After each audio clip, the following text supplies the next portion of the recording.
And welcome to Janji's Education, an initiative of mine to make your learnings easier. So, how are you all? I hope everyone is great and doing great in their exams. So, आज हम पढ़ने वाले हैं time period of simple pendulum, जो कि oscillation chapter की एक प्यारी सी इकलौती तो नहीं लेकिन बहुत क्यूट सी प्यारी सी डेरिवेशन है एंड काफी ज्यादा इंपॉर्टेंट भी है आपके एग्जाम्स के पर्सपेक्टिव से. सो फर्स्ट ऑफ ऑल हम समझ लेते हैं सिंपल पेंडुलम होता क्या है. सिंपल पेंडुलम एक अरेंजमेंट होता है जिसमें एक हैवी मास, या मान लीजिए आपका हैवी मास है, एक थ्रेड से अटैच होता है, जो कि थ्रेड कैसी होती है, फ्रिक्शनल लेस होती है, मासलेस होती है. तो इस अरेंजमेंट को हम क्या बोलते हैं, सिंपल पेंडुलम. और वहीं पे टाइम पीरियड क्या होता है सिंपल पेंडुलम का, जब ये जो हमारा अरेंजमेंट है सिंपल पेंडुलम का, ये अपनी पूरी एक ऑसिलेशन कंप्लीट करता है. एक पूरी ऑसिलेशन इसकी कब होगी, जब एक बार इधर से इधर जाएगा अपनी एक्सट्रीम पोजीशन पे, देन फिर इधर वाली एक्सट्रीम पोजीशन पे जाएगा एंड देन वापस अपनी मेन पोजीशन पे आ जाएगा. तो जब ये अपनी एक ऑसिलेशन कंप्लीट कर लेगा, उस ऑसिलेशन को कंप्लीट करने में इसको कितना टाइम लगा, उसको हम बोलते हैं time period of simple pendulum. So start करते हैं. तो यहाँ पे मैंने कंसिडरेशंस लिख ली है. लेंथ ऑफ थ्रेड की स्पेलिंग मैंने गलत लिख दी है, प्लीज चेक ठीक कर लेना उसे. सो हमारी जो थ्रेड की लेंथ है ये है L एंड इस बॉब का मास है M. ये M, इसको हम बॉब बोलते हैं और इसका मास है M. तो अभी हमने इसको ऑसिलेट करवाया, ऑसिलेट करवा के ये यहाँ पहुंच गया. ये इसकी कोई भी पोजीशन हो सकती है, जरूरी नहीं है इसकी एक्सट्रीम पोजीशन ही हो. तो ये जो हमारा बॉब है ये यहाँ आ गया. अब नीचे की तरफ इस पे कौन सी फोर्स लग रही है, हमेशा से आपको पता है कौन सी फोर्स लगती है, weight, that is mg. And ऊपर यहाँ क्या लगता है, यहाँ लगती है ये रस्सी है. अब रस्सी में कौन सी फोर्स लगती है, खिंचाव लगता है रस्सी में, दैट इज टेंशन. तो टेंशन जो कि आपको अभी हो रही होगी अपने फाइनल एग्जाम्स की या फिर रिजल्ट की, जिसके एग्जाम्स हो गए हैं, तो यहाँ पर ये लग रही है टेंशन. वैसे इसका हमें कोई यूज नहीं है, but I am telling you.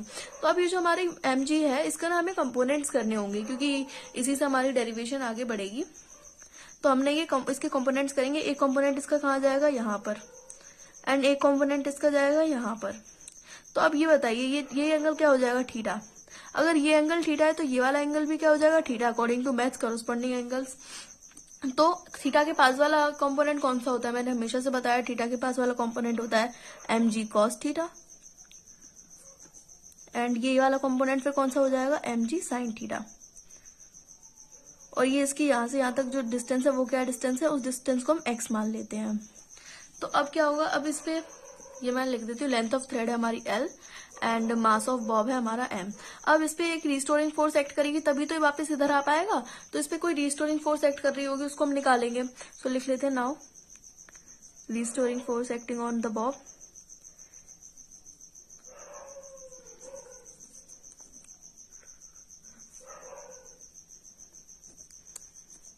On pendulum. Force किसके इक्वल हो जाएगी, वेट मैं अभी बताती हूँ. तो यहाँ पे हमें लिखना फोर्स निकालनी है, restoring force, that is F. अब ये वाला तो कंपोनेंट हमारे किसी यूज का है नहीं. इसको जो पेंडुलम को इधर लेकर क्या कौन आ रहा है, ये लेके आ रही है, ये वाली फोर्स लेके आ रही है mg sin थीटा. तो रिस्टोरिंग फोर्स जो हमारी किसके इक्वल हो जाएगी, mg sin थीटा के. अब फोर्स किसके इक्वल होती है, मास इंटू एक्सेलरेशन. तो इसको हम लिख देंगे mass into acceleration is equals to mg sin theta. अब मास m से हम कैंसिल कर देंगे, यहाँ पे क्या बचा, एक्सेलरेशन. अब आपने ऑसिलेशन में पढ़ा होगा एक्सेलरेशन की जो वैल्यू होती है एक्सेलरेशन में, वो क्या होती है, ओमेगा स्क्वायर एक्स. अब आप सोचेंगे यहाँ पे माइनस भी आता है, लेकिन एज सच अगर हम इसको माइनस में लेंगे तो जो हमारा g है एक्सेलरेशन ड्यू टू ग्रेविटी, ये भी हमें माइनस में लेना पड़ेगा.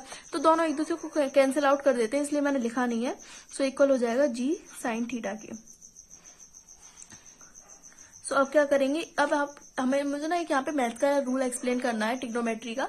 अगर जो हमारा थीटा है ये काफी ज्यादा स्मॉल है, तो जो साइन थीटा है वो किसके इक्वल हो जाएगा, 0 के. साइन थीटा को हम मान लेंगे 0 अगर थीटा काफी ज्यादा स्मॉल है. सो हम लिख लेते हैं as theta is very small. ये ट्रिग्नोमेट्री का रूल है. Then sine theta is equals to 0, tends to 0, equals to 0, कुछ भी बोल लीजिए. तो अब ये जो इसका साइन थीटा है यहाँ पर, ये हो जाएगा 0. तो यहाँ पे क्या बचेगा, omega square x is equals to g. Sine तो 0 हो गया, यहाँ पे बचेगा थीटा. थीटा क्या होता है, आर्क की डिस्टेंस होती है, जैसे कि ये. तो हमें यहाँ पर ये वाला थीटा कंसीडर करना है. तो जैसे कि मैं आपको यहाँ पे एक्सप्लेन कर देती हूँ. ये हमारा ये है, ये हमारा थीटा है. तो थीटा की वैल्यू क्या होती है, आपने 10th में पढ़ा होगा मैथ्स में. थीटा होता है आर्क बाई लेंथ. तो आर किसकी कितनी है, एक्स है, लेंथ इसकी कितनी है, एल। तो यहाँ से हमें थीटा की वैल्यू क्या मिल जाएगी, एक्स बाई एल। सो इस थीटा की वैल्यू को हम यहाँ पुट करते हैं, that is omega square x is equals to g x by l. अब अगेन इस एक्स से ये वाला एक्स कैंसिल हो जाएगा, यहाँ बचेगा omega square is equals to g by l. अब आपने पढ़ा होगा ओमेगा स्क्वायर की, ओमेगा की वैल्यू क्या होती है, रोटेशनल मोशन में पढ़ा होगा 2 पाई बाई टी। बेसिकली मैं आपको इसको एक्सप्लेन कर देती हूँ। ओमेगा होता क्या है, ओमेगा होता है एंगुलर वेलोसिटी। तो एंगुलर वेलोसिटी होती है तो जैसे कि एक सर्कल है, तो अब इसका ये पूरी सर्कमफेरेंस है वो किसके इक्वल होती है, 2 पाई के। वेलोसिटी का फॉर्मूला क्या होता है, डिस्टेंस बाई टाइम। तो ये होती है 2 पाई की, और इसको एक कंप्लीट राउंड करने में कितना टाइम लगता है, टी टाइम लगता है। तो जिसकी वजह से हमारी ओमेगा की वैल्यू क्या होती है, 2 पाई बाई टी। सो यहाँ पर हम ओमेगा की वैल्यू पुट करेंगे, that is 2 pi by t, और इसका square is equals to g by l. यहाँ पे जी हमारा क्या है, acceleration due to gravity. So अब स्क्वायर को हम इधर ट्रांसफर कर देंगे, इधर ट्रांसफर करेंगे तो ये अंडर रूट में चला जाएगा। सो यहाँ पे बचेगा 2 pi by T is equals to under root G by L. So अब इस 2 पाई को हम इधर कर देंगे तो 1 बाई टाइम पीरियड हो जाएगा हमारा 1 by 2 pi g by L.